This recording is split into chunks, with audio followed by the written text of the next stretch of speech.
When I was a kid, I couldn't have imagined that I'd be playing cricket for Australia. I couldn't have imagined that I'd be walking out onto Kensington Oval or Gore Fort representing my country. I couldn't have imagined that I would travel the world playing cricket. I couldn't have imagined any of those things. I'm Ray Moxley. I'm legally blind.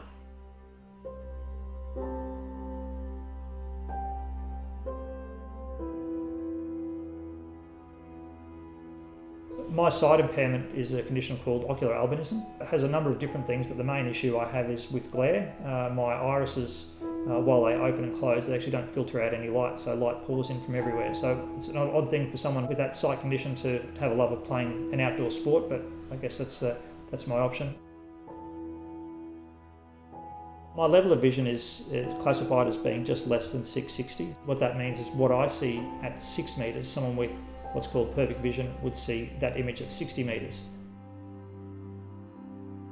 I can't recall a specific time, but I know it would have been in relatively early childhood, probably when I was in primary school, early aspects of primary school.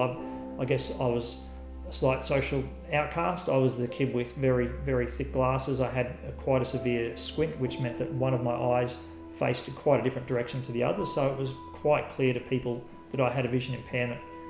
So I was, you can dial a few things together, as well as being the whitest, shortest kid in the class. I was a bit of a target for kids to tease, and I was also always the last kid picked to do any sort of sport activity. I'd look around and there would be a child who would look at as being the least athletic child in the whole school, and everyone would be picking him, and then I'd be the last person to be, Ray, you're on that team. And I guess I felt very different to other kids. I can recall quite clearly lying on my trampoline when I was a kid in the backyard when I would have been about 7 or 8, looking up at the sky, actually look at the moon. I'd be sort of having conversations with the moon, wondering why I was different to everyone else and whether this was a big trick that was being played on me, and if when they'd stop, because I was sick of it.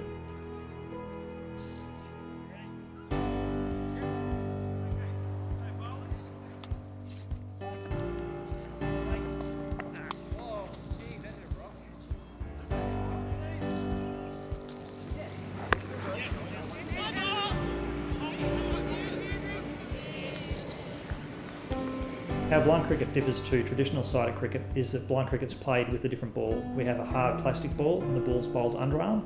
There are 3 distinct categories of blindness in a blind cricket team. So out of the 11, you have 4 people who are totally blind. That's the B1 category. You have 3 people who are partially sighted. That's the B2 category. And you have 4 people who are partially sighted. That's the B3 category. All of those players are legally blind. The ball, as I said, is bowled underarm, and before you bowl, the bowler needs to ask the batsman if the batsman's ready, and the batsman responds with yes, and then the bowler says play as he's releasing the ball.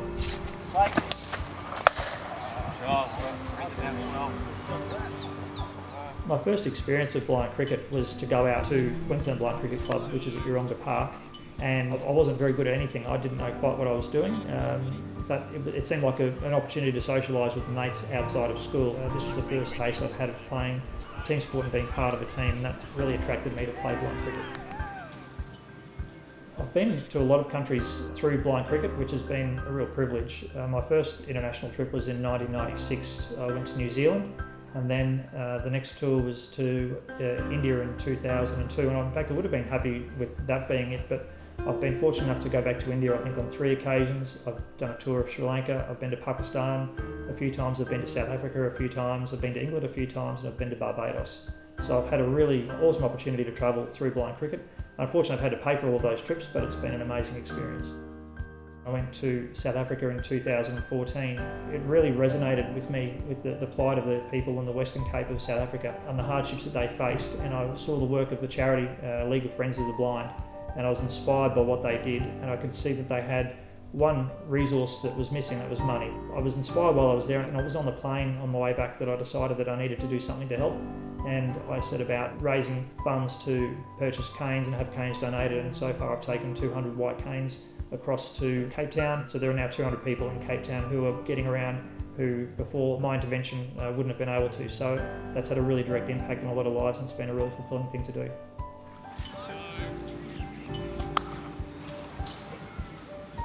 Originally, I just did it as a social thing. I guess towards the end of my career, I'm starting to reflect on what blind cricket means. And to me, it's actually the only time in my life where I feel like I'm entirely normal. No one's making a special exception for me. If I'm working or studying or playing other sports, I'm aware, whether it's done very subtly or whether it's quite obvious, that people are making an exception for me or my vision impairment. When I go out and play blind cricket, or the whole game's modified and centred around people who are vision impaired, I compete as an absolute equal with my peers. So it's I guess it becomes you get a real feeling of self-worth out of playing that sort of endeavour. You don't feel like people are dumbing something down just to allow you to participate.